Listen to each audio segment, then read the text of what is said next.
Mayor Genrich to begin our conversation this morning with a few remarks from his perspective. Thanks, Mayor. Well, thanks, Kelly, for getting everybody quiet and kicking this off for us. I really appreciate the introduction. I'm Mayor Genrich, Mayor of Green Bay. Really excited to be here with you all today to announce SPARK GGB, a fundamentally collaborative effort, bringing together a bunch of different partners to create a roadmap for agriculture within Greater Green Bay. A document that will be the first of its kind, and I think the timing is absolutely right to put something like this together. I want to recognize a few people, welcome you to the Old Main District. Jeff Merkus is here, who has done a fantastic job coordinating that group for upwards of 20 years. We appreciate everything he's doing to move this district in the right direction. Brad Toll, to his right, the Tower of Tourism from Discover Green Bay. I always appreciate his presence. We also have a few elected officials in the audience that I want to recognize. Senator Rob Coles, state senator for the state of Wisconsin, really appreciate his leadership, always a huge advocate for Greater Green Bay. Brian Johnson, wearing two hats as always, as Alder and as director of On Broadway. So glad that he's here and participating in this effort in the On Broadway capacity. So again, welcome to everybody who is joining us. This is a fantastic day for us in Greater Green Bay, especially those of us who are advocates of arts and culture and really believe that they're an important part of our community. I think everybody should feel that way. I think by and large, the vast majority of folks understand that. But as I said, historically, we've not had a guiding document that really lays out that roadmap for us. So that's the incredibly unique thing. The other thing that I'm really proud of is the fact that artists and cultural creators are in the driver's seat here. Very early on, the chamber, the foundation, BAACA, everybody who's been involved in bringing this work together recognize the fact that we need artists informing this work. We can't have outside institutions or local government necessarily dictating the status of things and where things need to go. So I think that's incredibly unique and important aspect of this effort. One thing that I've talked about throughout my tenure, but sort of emphasized at my first State of the City, was this idea of an emphasis on jobs, justice, and joy.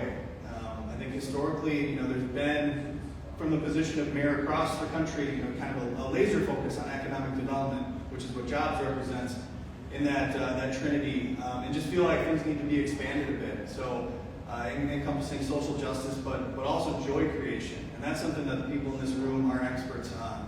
The bids who are represented here, the artists, the cultural creators, that is such an important piece of a successful and vibrant and attractive community. And so I'm just excited to be able to do our part, offering the expertise of Laura Schleid, who's our public arts coordinator, who's been a really important piece of this collaboration. Do whatever we can to advance this work, because these are the kind of communities that are vibrant, that are successful, that are attracting new residents, attracting people who have left back into this community. So this is vital work, and just, as I said, very fortunate to be a supporter of this effort. So with that, I will turn things over to one of the most important people involved in this effort, somebody who's been instrumental in creating BAACA, the acronym. I can't recall all of the words in that string, but really instrumental in bringing us to this day. So I'm going to turn things over to Kelly Strickland, who is the fantastic executive director of our Widener Center at UWGB. Kelly.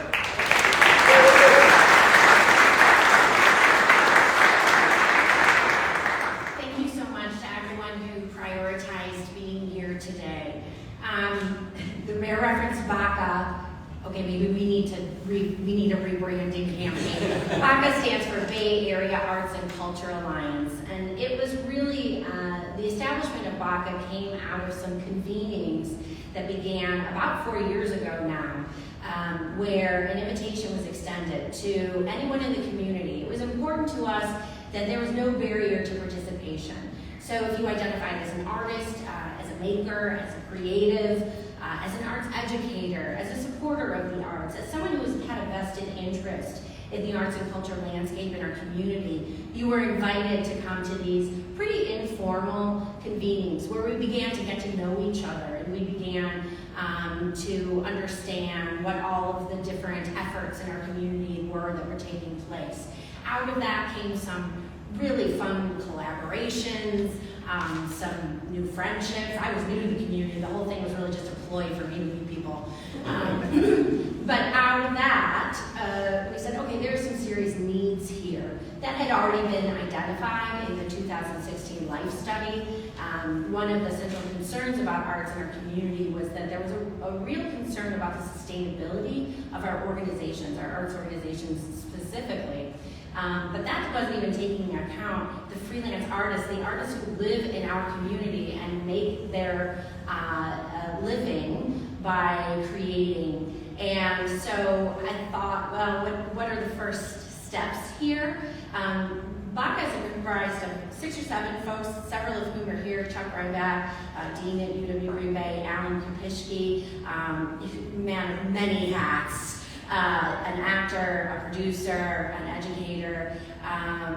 Gabrielle Taxon is here from Oneida Nation Arts Program. I'm looking around Laura Schley, of course, from the city. If I missed anyone, I apologize.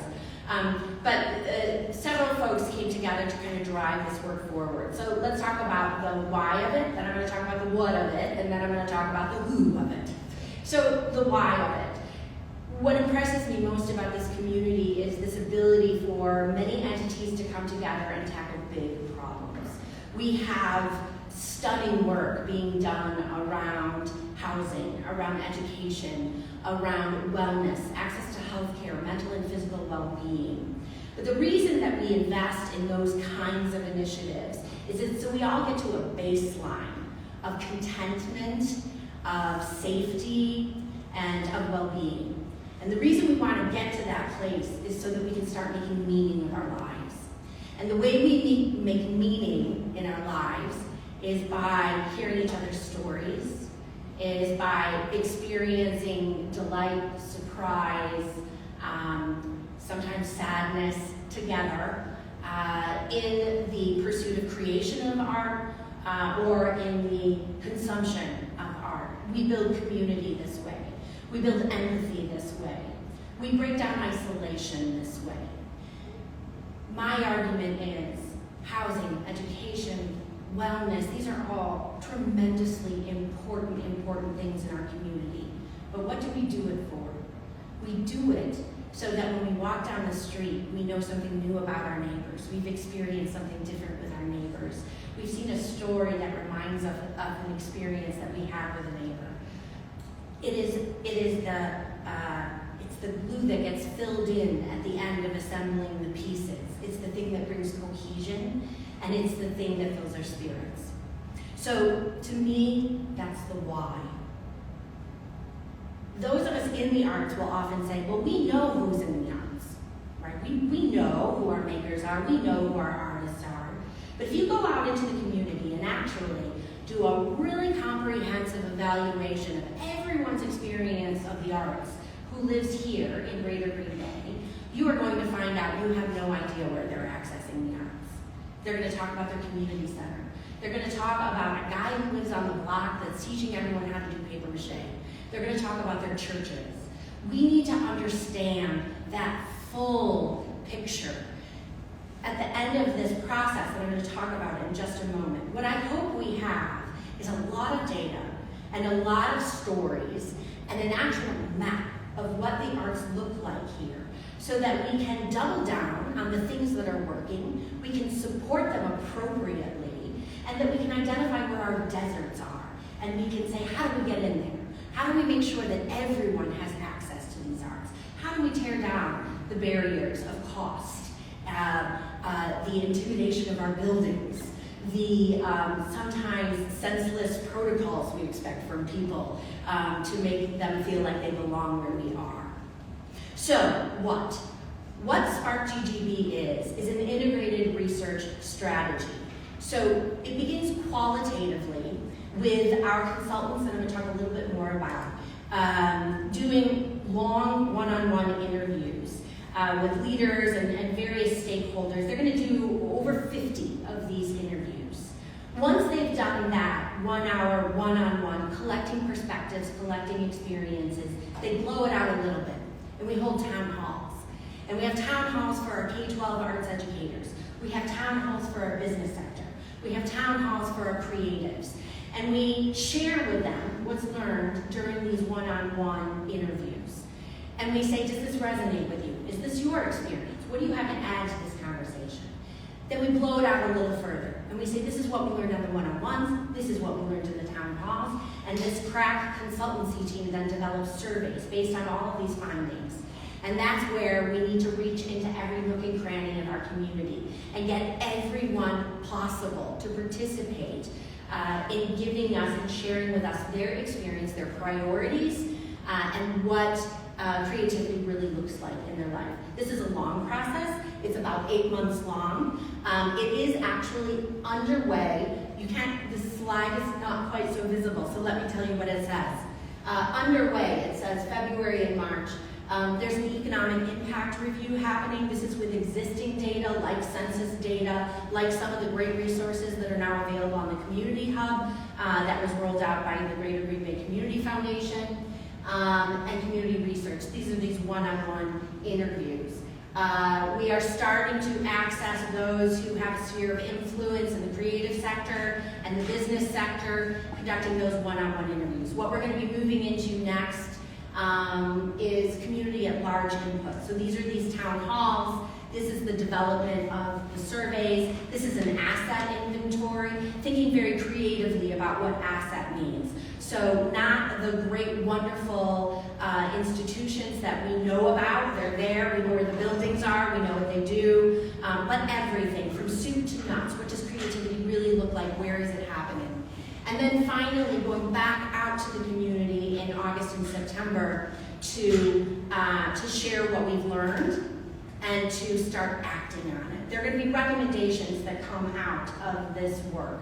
So we're going to be looking at things like sustainability. How are we making sure that we're investing wisely with maximum impact, reaching the greatest amount of people in a way that is meaningful to them. There are going to be recommendations about programs that are really working. There are going to be recommendations about what economic impact looks like very specifically in our community. So how our arts and culture and other creative activities really, did I say jet fuel already once today? This is my new, you know how you get a thing in your head and then you just, mine's jet fuel. And then we're gonna pour jet fuel on it. And to make sure that we're maximizing the impact that these kinds of activities can have in our program.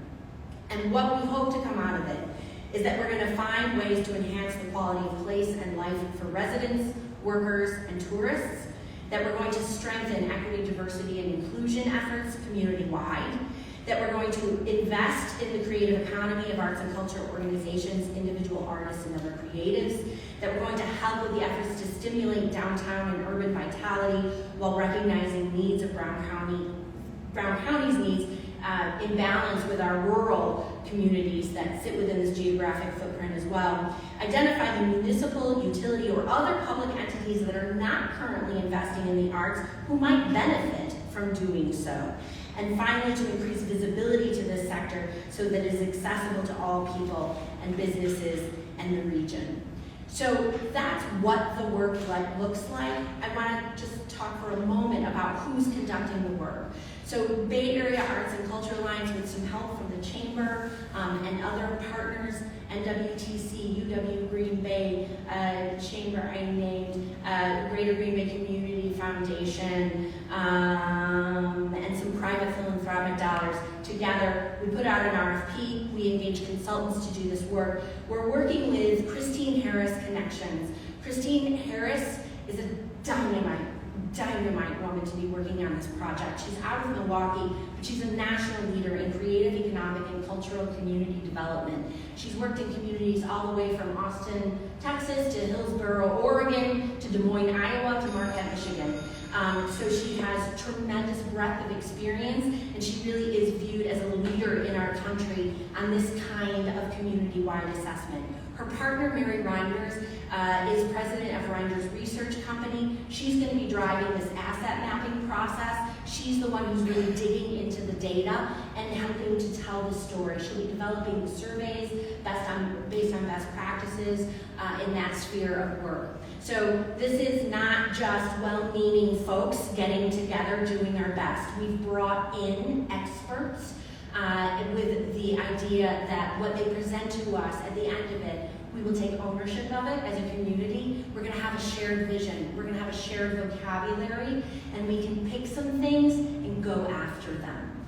So that's what SPARK GGB is. We've assembled a steering committee to kind of guide the work, and I'd like to invite up one of the co-chairs, or should I bring up both of you together? One at a time, one at a time. I'm going to bring up co-chair Dennis Bueller. You know him as the president and CEO of the Greater Green Bay Community Foundation, to talk a little bit about his role in this process and why the work is important.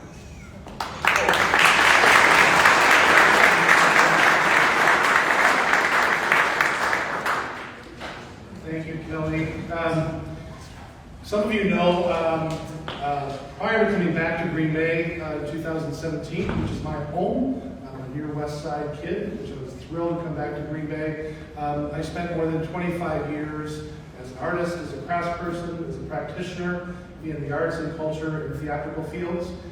So to come back home and to be in the art garage and listening to great music and surrounded by new friends and old colleagues, old colleagues alike, it's really fantastic and just really feels very much like home. So I'm just thrilled to be here and be a part of this organization, this effort. As a part of that work too, toward the end of the latter parts of my leadership career in arts and culture before coming home, a lot of my work was about helping turn around fractured organizations, and doing so by building environments where art can thrive, and really allowing that to be the driving force behind how you create healthy artistic environments and healthy communities by focusing on the important role that artists play in that equation. So to bring that experience and apply that to the work that we're doing, not just at the foundation, but specifically to here, I couldn't be more excited about it. We couldn't be more excited at the foundation to be investing in this work as well as a number of other artistic initiatives. This work really is quite critical because in our mind, diverse cultural and artistic experiences not only define the spirit of a community, much like Mayor Dangberg and Kelly had mentioned, but are really fundamental to what it means to be human. They also allow us to understand, I think, more wholly and improve our social connectedness, and to provide students and children the skills they really need to thrive. We also heard loud and clear, as Kelly mentioned just a minute ago during our most recent life study that we rolled out last week, the third of studies over 15 years, which is an assessment of perceptions and quality of life across Brown County, that many in this region see the need to create creative spaces for people to come together and more intentionally understand each other, but also improve arts and cultural experiences that support artists, creative professionals, performances, and education alike. So the approach to SPARK at SPARK GGB, the approach at SPARK GGB, we had too many acronyms. How did we do? We're going to work on the name. I'm going to work on it. The approach that SPARK is taking really is no different than other significant community collaborations and initiatives that we've really seen wonderful progress on. That includes, as Kelly mentioned earlier, efforts around health and education through groups like Achieve Brown County and our school districts and our healthcare institutions, or more recently, the Community Housing Initiative that really has worked very closely with the Brown County Homeless and Housing Coalition, our policymakers and nonprofits, to build a blueprint to prevent and end homelessness. But a common thread to those collective impact efforts is that it requires all of us to participate. Community leaders, artists, businesses, philanthropies, and patrons alike, to really come together and understand what assets that we have and what makes this particular community unique, and really collectively advocate for solutions that really support each other and create the potential that we know this community ultimately has. This is the part where I'm supposed to say I'm beyond grateful for my co-chair. We didn't just promote Jackie. But Alex Zacharakis, who many of you know, is a wonderful artist and educator in his own right, is my co-chair in this effort and is stuck, I believe, in the airport in San Francisco right now, along with apparently a lot of other folks, who is here to join us today. But in his place, we asked Jackie Kretz, who's a member of our committee, to make some comments about this work as well. So I'm just going to introduce Jackie.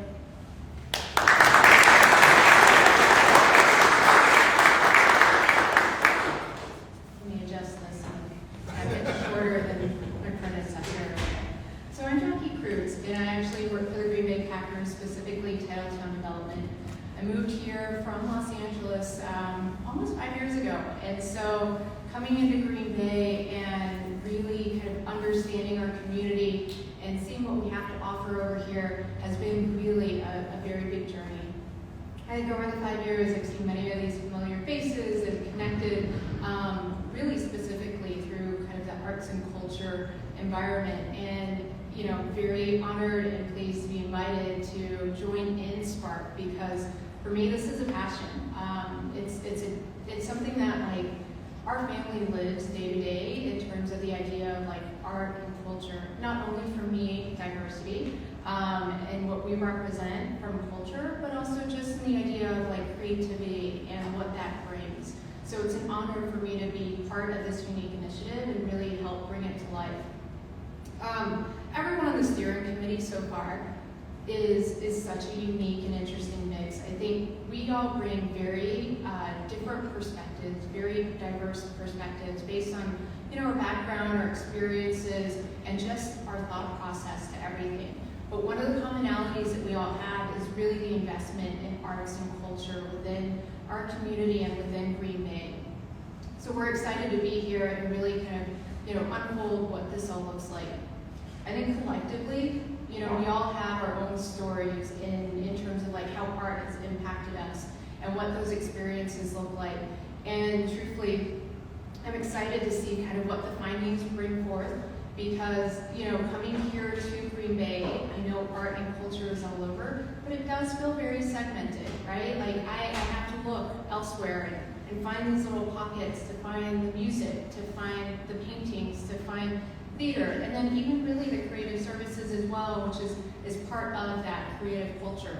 All of those feel kind of segmented, and I know that us here in Green Bay has potential for bringing it to light and really making it kind of our identity and our vision for the future. So I'm really excited to see what this study finds and what it brings to life.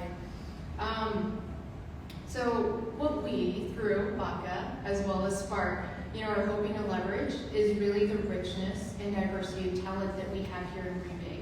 Because truthfully, what we want to do and develop is really our vision and initiative for the future, or identity for the future, I should say.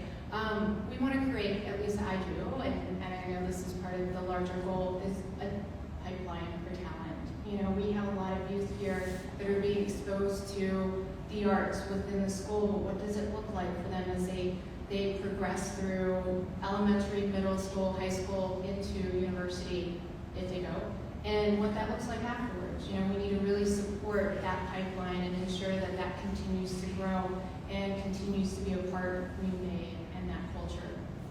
And then also just a sustainable future, right? I think it's one thing to build the identity, but what are we going to do to continue to sustain it in the future and really make changes to it as we continue to grow as a community? I know since I've been here, I've noticed the diversity and change that we've seen in the community. Our new census came out, and seeing kind of the differences and how we continue to expand on that. How are we going to continue to accept the new diversity that we're seeing here? And diversity means so many different things, right? It can mean culturally, such as me being Filipino, but it can also mean backgrounds and experiences and what we bring from just life in general. So what are we doing to leverage all of that to really create a sustainable future for what the identity of Green Bay will look like? So just through all of this is, we want to create, that idea, that framework for developing all of it and really bring it to light. So I'm just very excited and honored to be a part of this initiative, and can't wait to see what all happens. So I thank everyone over here that's been a part of it, and we look forward to seeing all of you in the future and seeing how this transforms